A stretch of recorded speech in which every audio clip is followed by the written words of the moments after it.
Hello, I am Mindy Quiet. I am 64 years old. I live in Denver, Colorado. On a cold day in December, I was in Rome with my husband, my 3 sons, and my son's fiance in a large open piazza near the Vatican. Only I wasn't really there. We were supposed to be there, but instead I lay unaware and motionless in an ICU hospital room with 2 24-hour nurses surrounding me, connected to an ECMO machine, intubated, and sporting a recent tracheotomy. And there I lay for the next 5 weeks. When I finally awakened, I had quite the story to learn. Until about 4 years ago, I was a very active person. I would even consider myself an athlete. My husband and I would hike, bike, swim, ski, and tour wherever we could. My children live out of town, and we would visit them as often as possible as well. In general, we were living a very nice life. Then I began to notice that I was out of breath with climbing the stairs and with other exertion, such as swimming or, whatever exercise there was, sometimes even just standing and walking around. So I went through about 6 months of testing on everything and anything you could think of, including gastric, neurological, cardiac, rheumatologists were involved, but I didn't do any respiratory testing because it didn't occur to me to mention it to anybody. I thought, being the athlete that I perceived myself to be, that I was out of shape and that I needed to resume a more vigorous participatory role in athletics. Soon afterwards, new symptoms arose. I noticed that my fingers were cold. They would turn purple and blue. They were tingly. And then my toes began to do the same. Then my fingers became ulcerated, my fingertips. And I had extreme swelling of my hands and feet. All of this was a concern. And I continued to question my rheumatologist, who felt that I had no condition that needed to be dealt with. I sought out a new rheumatologist, and about 4 months later, I was finally able to get in, and I was diagnosed with scleroderma immediately. 5 days after the diagnosis is when I found myself, well, I didn't, but others did, in the hospital. I lay there for the longest time, and it turns out that I had systemic scleroderma, and this affected my lungs.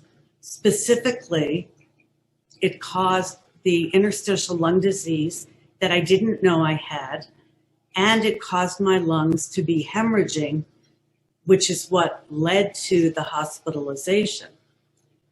Had I not been hospitalized, had the doctor not figured out, well, many doctors later, as the night began to become day, and the doctors noticed that I was getting worse and not better, even in the ICU with every perceived intervention being taken.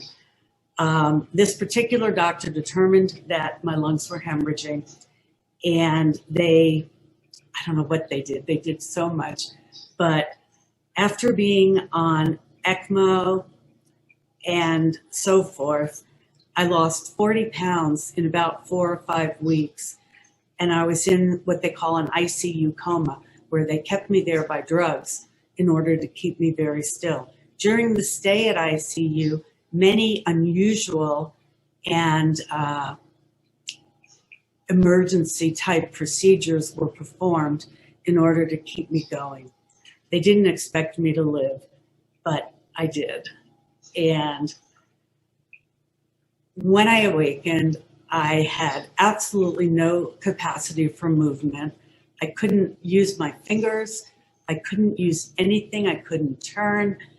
And I had to go for extensive rehab for another 6 weeks until I was finally able to return home. And that was quite the ordeal. It is one way of finding out how many friends you really have, on the other hand. One day we even had 19 visitors, which was ridiculous, too much. Anyway, once I got home, I continued my rehab. I continued to visit with yet a different rheumatologist, a specialist in scleroderma, and also a pulmonologist that had been part of the team in the hospital, and other specialists at UC Health, which the rheumatologist there suggested that I look into the lung transplant program, because he didn't see any other way forward if I were to start dropping in my statistics, my breathing capacity, my lung function. And finally, things started to look better. For the past year and a half, my lung function, actually, is it 2.5? 2.5 years. My lung function tests have stabilized, and I have resumed most of my previous activities. I've even gone stand-up paddleboarding. I can swim, along with the oxygen always, and I have a new recumbent bike, which I have enjoyed riding and walking, and a little travel, always by car, because I'm not authorized to fly due to COVID and the airport concerns. And at this point in time, I am looking forward to attending my first son's wedding in 2 weeks, an event that I truly didn't know if I would be here for. So I'm very grateful to the team of doctors and the support that I have found in the Rocky Mountain chapter of the National Scleroderma Society.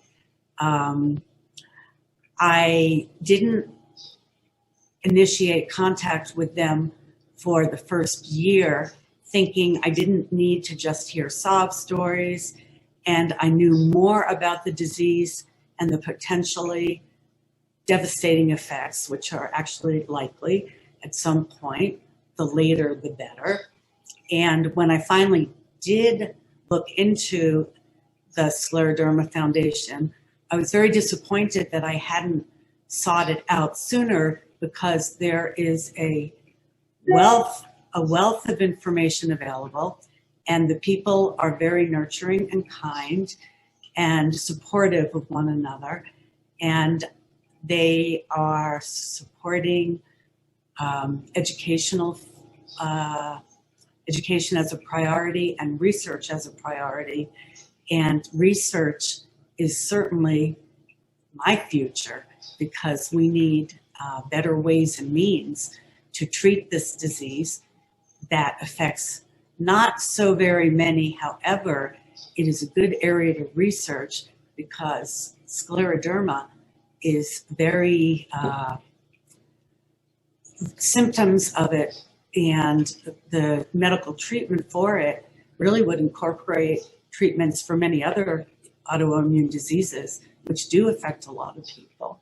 So that's where I am, and where I hope to be is even skiing downhill in the future. Maybe after a lung transplant, maybe after further enhancement of my own lungs. And I want to be a poster child for living with scleroderma at UC Health Hospital, Anschutz Center, where they have life-size posters of individuals, and I want to be in one showing me skiing. And that's my story. Thank you for listening.